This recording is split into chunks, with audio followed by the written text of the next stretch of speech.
Priecīgi bērni un smaidīgi vecāki, izklaides iespējas un brīži pārdomām. Svētki, kuri vienaldzīgi neatstāja nevienu.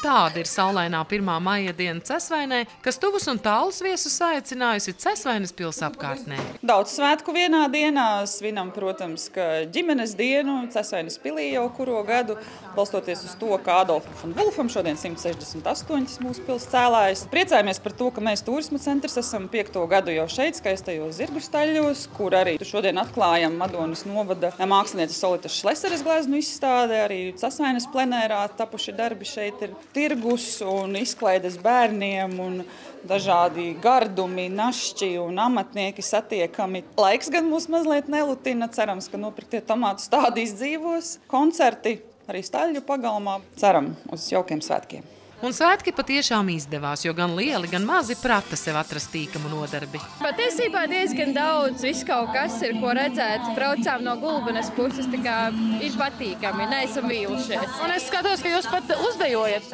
Protams. Mums zvēriņi patika, visi mazie, kas ir trusīši un visi pārējie.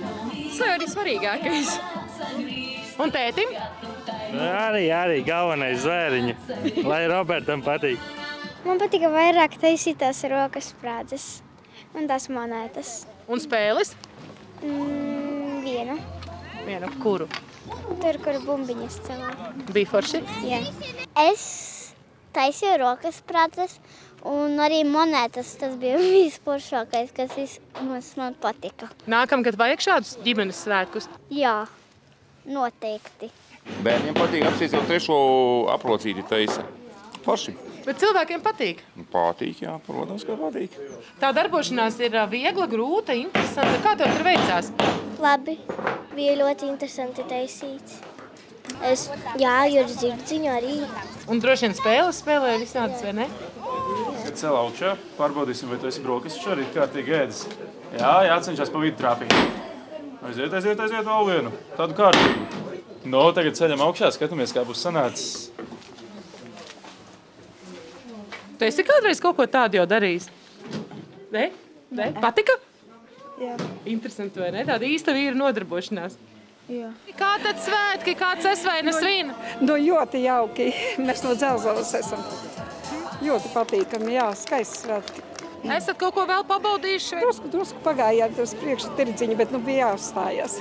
Kā cesvainieši uzņēma? Ļoti jauki, vēl jau kaut kas būs.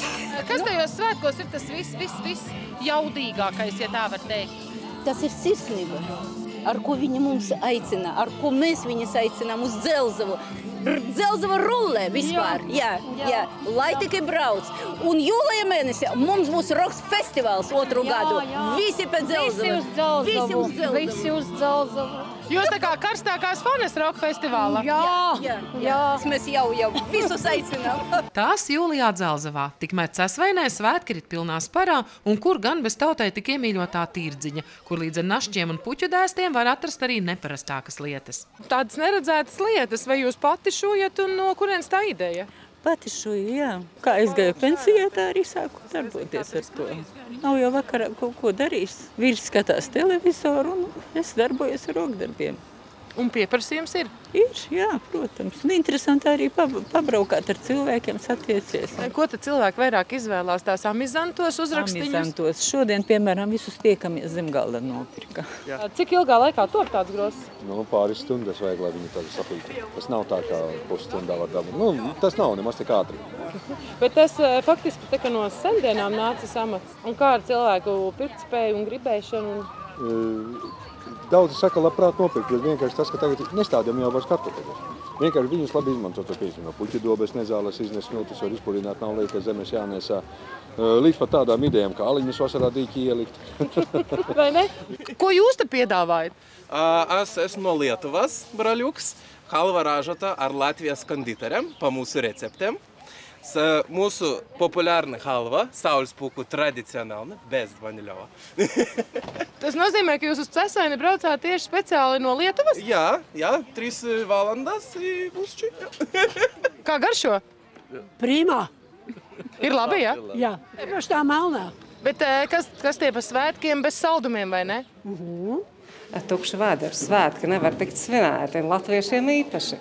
Mazliet zupas, mazliet pankūks un uz priekšu svinēt. Un jā, ēdiens ir viena no svarīgām sastāvdaļām cilvēkam. Latvietim noteikti.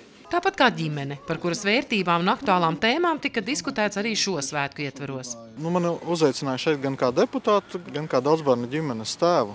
Pastāstīt par sevi, par iespējām un problēmām, un varbūt iedrošināt kādus spērt arī tādu soli un būt daudzbērnu ģimenes statusā. Es melotiet, es teiktu, ka tas ir tā baigi viegli. Ne, tas nav viegli, bet tas ir skaisti.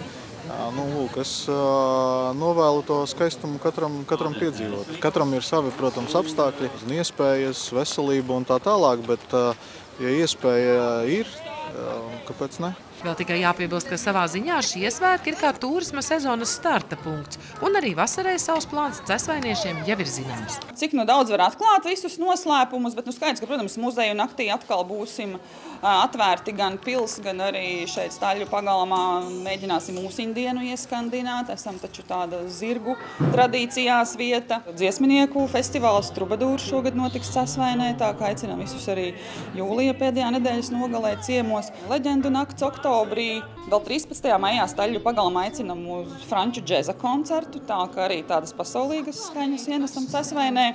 Tā ka, sekojam noteikti līdzi un gaidam visus Cesvainē. Sandra Zariņa, Andris Milnis, Rudolfs Evertsons, Red TV.